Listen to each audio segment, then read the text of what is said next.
नमस्कार, खबर दिन भर बुलेटिन में आपका स्वागत है। मैं हूं आपके साथ निशा शर्मा। आइए दिन भर की खबरों पर एक नजर डालते हैं। सबसे पहली खबर आपको रायसिंह नगर से देते हैं। भोमपुरा गौशाला में 100 से अधिक गौवंश की दर्दनाक मौत के मामले ने पूरे रायसिंह नगर प्रशासन को हिलाकर रख दिया है। इस घटना के बाद जगह प्रशासन ने अब क्षेत्र की अन्य गौशालाओं की व्यवस्थाओं को सुधारने के लिए कड़ा रुख अपनाया है। मंगलवार को उपखंड अधिकारी सुभाष चंद्र चौधरी ने ग्रामीण क्षेत्रों में संचालित गौशालाओं का बारीकी से निरीक्षण किया। एसडीएम सुभाष चंद्र चौधरी ने गांव 22 PS और सत जंडा स्थित गौशालाओं का यहां पर औचक निरीक्षण किया है। आपको बता दें कि इस दौरान उन्होंने गौवंश को दिए जा रहे चारों की गुणवत्ता और पानी की पर्याप्त उपलब्धता की भी यहां पर जांच की। इसके साथ ही कड़ाके की सर्दी को देखते हुए गौवंश के लिए रात में ठहरने और तिरपाल छाया की व्यवस्था के आदेश दिए। एसडीएम ने संचालकों को सख्त निर्देश दिए कि सर्दी के मौसम में किसी भी प्रकार की लापरवाही बर्दाश्त नहीं की जाएगी। उन्होंने पशु चारे का समुचित स्टॉक रखने और बीमार गौवंश का तुरंत उपचार कराने की हिदायत दी। वहीं दूसरी ओर भोमपुरा गौशाला में हुई गौवंश की मौतों के मामले में पुलिस और प्रशासन की जांच अब निर्णायक मोड़ पर है। पुलिस जांच में प्रथम दृष्टया दोषी पाए जाने पर गौशाला के मुख्य प्रबंधक पालाराम बिश्नोई को गिरफ्तार कर जेल भेज दिया गया है। मामले के अन्य आरोपियों को मंगलवार को पुलिस द्वारा न्यायालय में पेश किया गया और इस घटना को लेकर सर्व समाज में भारी रोष भी है। ग्रामीणों और सामाजिक संगठनों ने मांग की है कि बेजुबान गौवंश की मौत के जिम्मेदार सभी आरोपियों को सख्त से सख्त सजा मिले ताकि भविष्य में ऐसी कोई भी पुनरावृत्ति ना हो सके। रायसिंह नगर से राजू शर्मा की रिपोर्ट आप देख रहे हैं। खबर महवा से। महवा उपखंड क्षेत्र के ग्रामीण इलाके समसपुर वीराना में मानवता और जीव सेवा की एक अनुकरणीय मिसाल सामने आई है। यहाँ पर पिछले 3 दिनों से 150 फीट गहरे कुएं में फंसे राष्ट्रीय पक्षी मोर की जान बचाकर गौसेवक जीतू ने उसे एक नया जीवन दान दिया है। ग्रामीणों के मुताबिक समसपुर वीराना गांव के एक गहरे सूखे कुएं में 3 दिन पहले एक मोर गिर गया था। कुआं अत्यधिक गहरा होने के कारण ग्रामीण उसे निकालने में असमर्थ थे। जीतू ने अपनी जान की परवाह नहीं की। स्थानीय युवाओं के सहयोग से रस्सियों के सहारे वे कुएं के तल तक उतरे और काफी मशक्कत के बाद राष्ट्रीय पक्षी मोर को सुरक्षित पकड़ लिया। रेस्क्यू के बाद मोर को प्राथमिक उपचार दिया गया और फिर उसे महवा तहसील स्थित वन विभाग के कार्यालय पहुंचाया गया, जहां उसे विशेषज्ञों की निगरानी में रखा गया है। आपको बता दें कि इस दौरान गांव के बड़ी संख्या में लोग वहां पर मौजूद रहे। ग्रामीणों ने जीतू के निस्वार्थ सेवा भाव की मुक्त कंठ से सराहना करते हुए कहा कि वे हमेशा बेजुबान जीव जंतुओं की मदद के लिए तैयार रहते हैं। जीतू की इस बहादुरी ने एक बार फिर साबित कर दिया कि सेवा का जज्बा हो तो कोई भी बाधा बड़ी नहीं होती। महवा से रवि कुमार शर्मा की खास रिपोर्ट आप देख रहे हैं। खबर बागौड़ा से। जालौर जिले के बागौड़ा में आयोजित कांग्रेस की जिला स्तरीय बैठक में केंद्र सरकार द्वारा मनरेगा योजना से राष्ट्रपिता महात्मा गांधी का नाम हटाने की कोशिशों के खिलाफ कांग्रेस ने कड़ा आक्रोश जताया है। कांग्रेस जिला अध्यक्ष रमीला मेघवाल की अध्यक्षता में आयोजित इस बैठक में पार्टी पदाधिकारियों ने भाजपा सरकार पर महापुरुषों के अपमान का आरोप लगाते हुए आर पार की लड़ाई का ऐलान किया है। बैठक को संबोधित करते हुए कांग्रेस नेता बाबूलाल सियाग ने तीखे शब्दों में भाजपा की राजनीति की निंदा की है।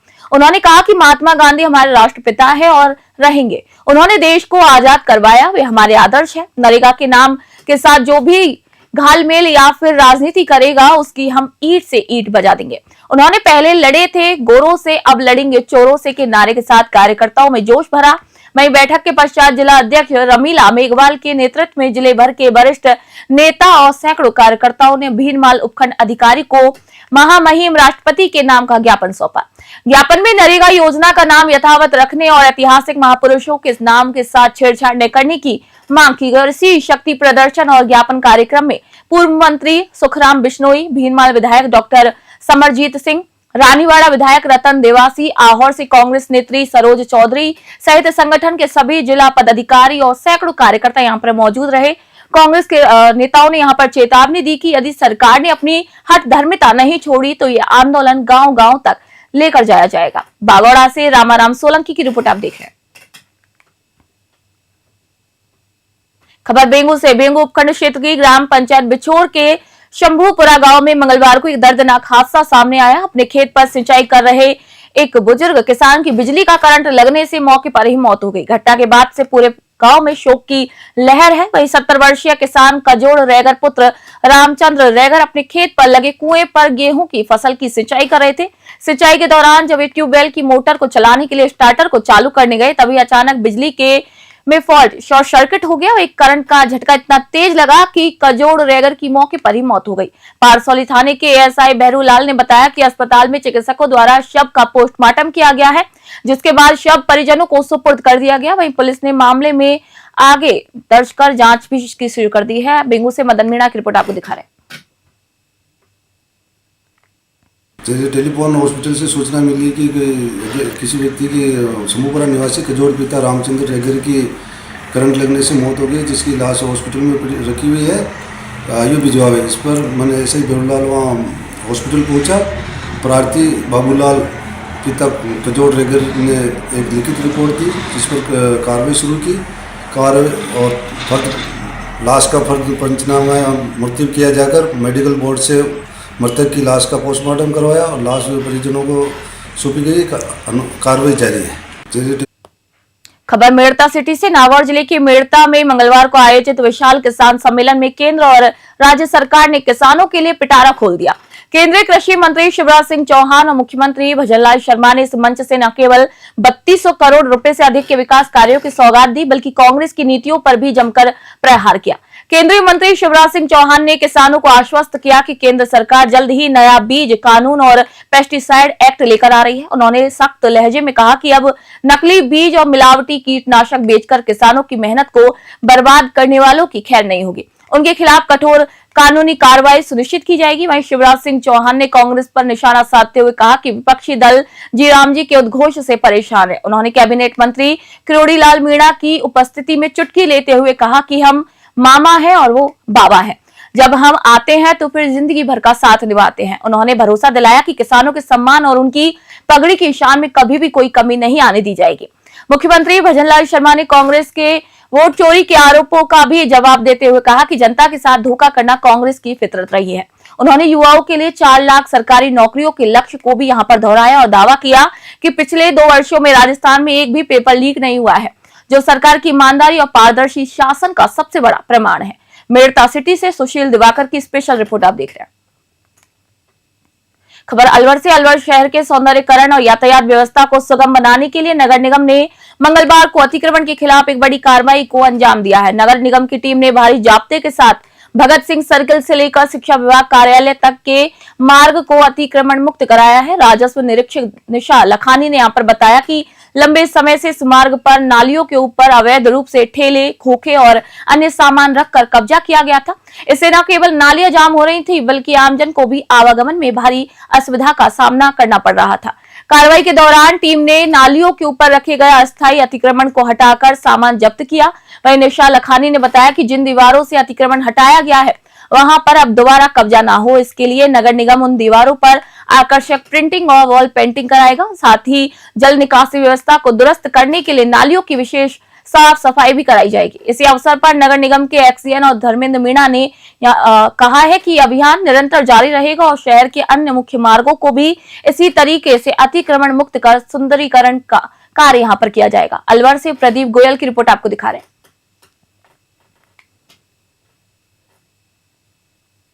हमने लाइव प्रोग्राम के तहत 2000 तो थैले बांटे थे मार्केट में आज, और 250 किलो पन्नी जब्ती की है और 2500 रुपए के हमने चालान काटे हैं। सुबह सिर्फ सिंगल यूज प्लास्टिक बैन पे हमारी और पॉल्यूशन विभाग दोनों की संयुक्त कार्रवाई की गई थी, जिससे हमने ऑफिसर कस्बे से लेके चूड़ी मार्केट बाजार तक थैले वितरण किए थे और उसके बाद चालानी कार्रवाई की। ये अतिक्रमण की जो कार्रवाई की जा रही है, ये अलवर सौंदर्यीकरण मतलब अलवर को सुंदर बनाना। हम क्या क्या कर रहे हैं कि ये जितने भी खोखे लगे हुए हैं अवैध, इनको भगत सिंह से लेके और डीओ ऑफिस तक सभी खोखों को हटा रहे हैं। उसके बाद हम इस दीवार को पेंटिंग करा के एसडीएम के तहत, और यहाँ पर नाली सफाई भी बहुत गंदी हो चुकी है नाली, तो ये सब करेंगे। कोशिश यही है कि हम इसको नित्य रूप से करें। जो अतिक्रमण हुआ खोखे लगा रखे है, जो अस्थायी अतिक्रमण है जिनको हटा जा रहा है, इसमें नालियों पे उन्होंने कब्जा कर रखा था, तो हटा के नालियों की सफाई होगी और जो दीवार है इसकी पेंटिंग करवाएंगे सर्वेक्षण के हिसाब से। ये कहाँ से कहाँ तक हटाए जाएंगे? ये भगत सिंह चौराहे से आगे पुलिया तक, ये डीओ के साथ।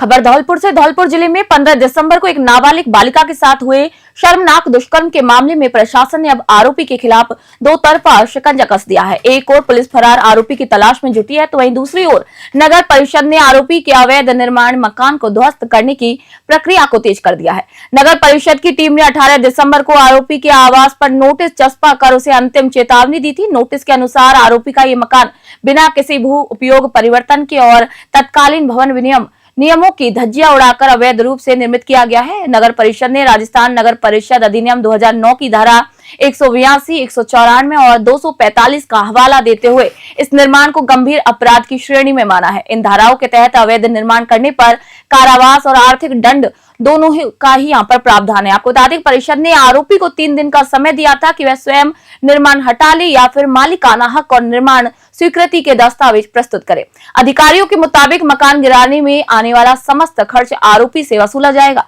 अवैध निर्माण को लेकर आरोपी के खिलाफ पृथक से एफआईआर और अभियोजन की भी कार्रवाई की जाएगी। वही दुष्कर्म की घटना के बाद से ही आरोपी पुलिस की पकड़ से बाहर है। प्रशासन की सख्त कार्रवाई को अपराधियों में खौफ पैदा करने और पीड़ित परिवार को न्याय दिलाने की दिशा में एक बड़े कदम के रूप में भी देखा जा रहा है। धौलपुर से संजय कसाना की विशेष रिपोर्ट आप देख रहे हैं।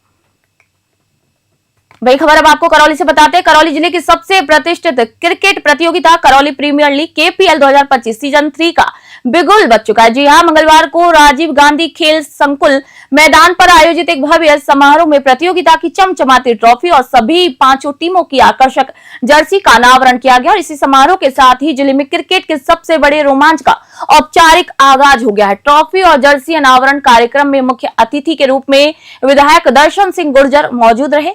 उनके साथ सीनियर एडवोकेट नवल किशोर शर्मा, प्रमुख प्रायोजक हाजी रुखसार अहमद, केपीएल संयोजक सचिव बबलू शुक्ला ने संयुक्त रूप से जर्सी लॉन्च किया। आपको बता दें कि विधायक गुर्जर ने आयोजकों की सराहना यहां पर की और कहा कि केपीएल स्थानीय प्रतिभाओं को निखारने का एक सशक्त मंच बन चुका है। केपीएल 3 को इस बार बेहद ही प्रोफेशनल और तकनीकी रूप से उन्नत बनाया गया है। अंपायरिंग में पारदर्शिता के लिए पहली बार रिप्ले सिस्टम लागू किया गया है। राजस्थान क्रिकेट एसोसिएशन ने यहां पर जुड़े अनुभवी एम्पायर राजेश शर्मा, विजय बिस्सू और संजय शर्मा अपनी सेवाएं देने वाले हैं और खिलाड़ियों की फिटनेस के लिए मैदान पर फिजियो भी मौजूद रहेंगे।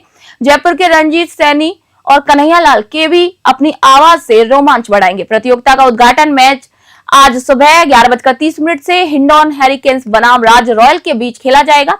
लीग मैचों का सिलसिला 29 दिसंबर तक चलेगा, जिसके बाद 30 दिसंबर को सेमीफाइनल और 31 दिसंबर को ग्रैंड फिनाले आयोजित होगा। करौली से राधारमण सारस्वत की रिपोर्ट आप देख रहे हैं।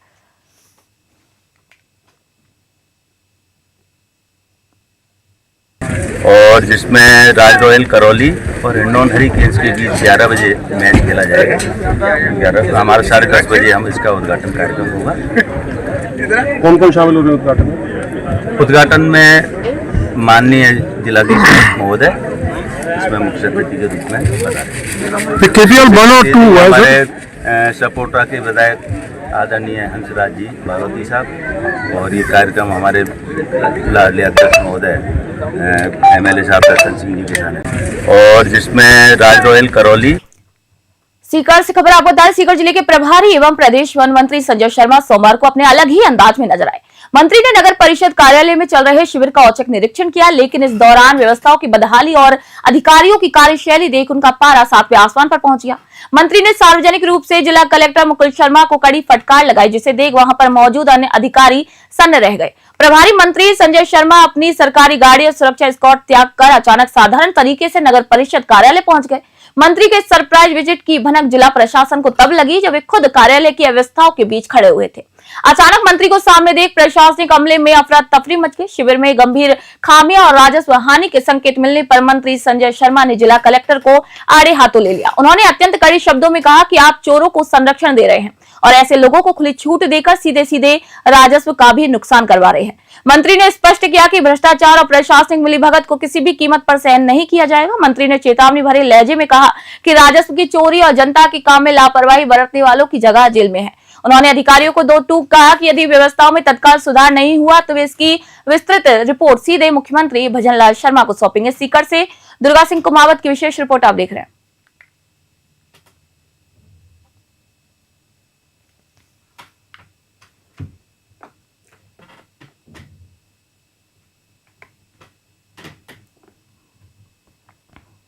खबर डीग से। राजस्थान में वर्तमान राज्य सरकार के कार्यकाल के सफल 2 वर्ष पूर्ण होने के उपलक्ष्य में मंगलवार को डीग जिला मुख्यालय स्थित कृष्ण लाल जोशी राजकीय उच्च माध्यमिक विद्यालय के प्रांगण में भव्य जिला स्तरीय किसान सम्मेलन का आयोजन किया गया। जिला कलेक्टर उत्सव कौशल की अध्यक्षता में आयोजित इस सम्मेलन में जिले भर के सैकड़ों प्रगतिशील किसानों ने हिस्सा लिया। आपको बता दें कि सम्मेलन को संबोधित करते हुए जिला कलेक्टर उत्सव कौशल ने कहा कि राज्य सरकार किसानों के सर्वांगीण विकास और उनकी आर्थिक स्थिति मजबूत करने के लिए पूरी तरीके से संकल्पबद्ध है। उन्होंने बताया कि बीते 2 वर्षों में सरकार ने कृषि अनुदान, फसल बीमा और उन्नत बीज वितरण जैसी योजनाओं का लाभ पारदर्शी तरीके से सीधे पात्र किसानों तक पहुंचाया है।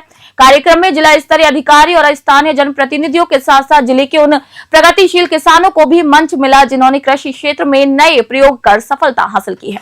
विशेषज्ञों ने किसानों को सरकार की नवीनतम अनुदान योजनाओं और बाजार मांग के अनुरूप फसल चक्र चुनने के लिए यहां पर विस्तार से जानकारी भी दी। डीग से पंकज शर्मा की रिपोर्ट आप देख रहे हैं।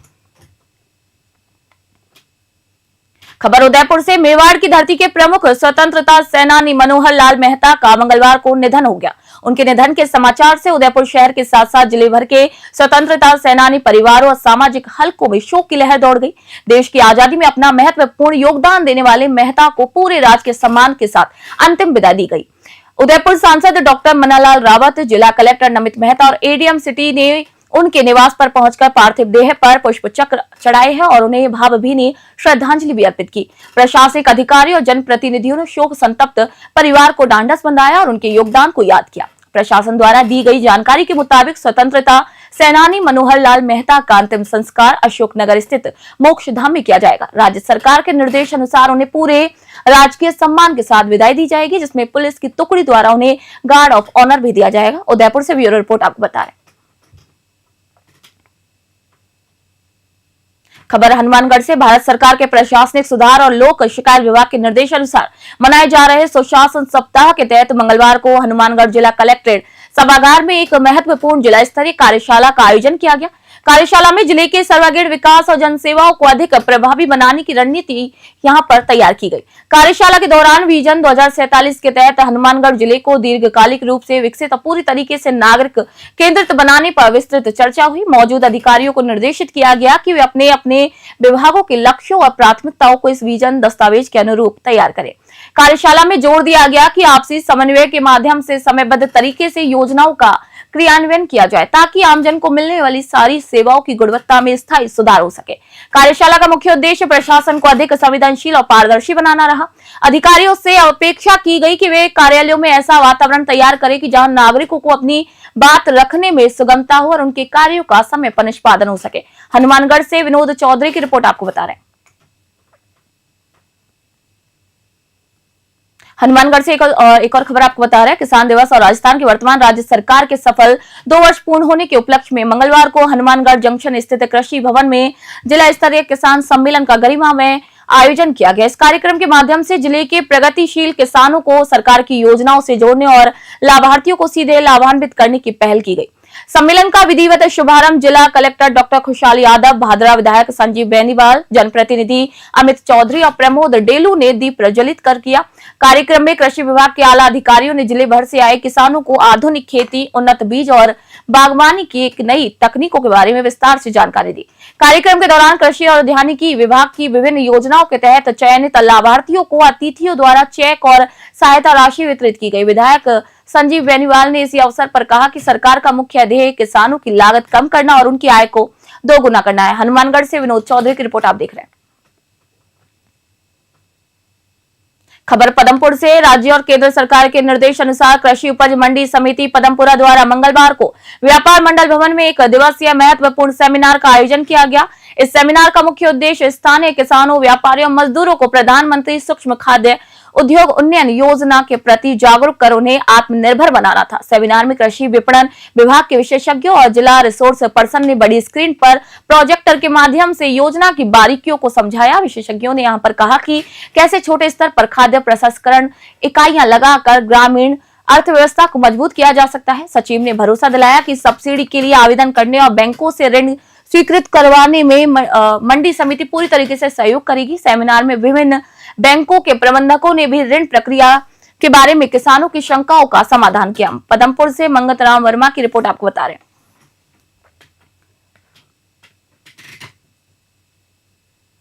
दिन भर की खबरों में आज के लिए इतना ही। देश दुनिया की खबरों के लिए देखते रहिए न्यूज़ 21। मैं निशा शर्मा आप सभी से इजाजत चाहती हूँ।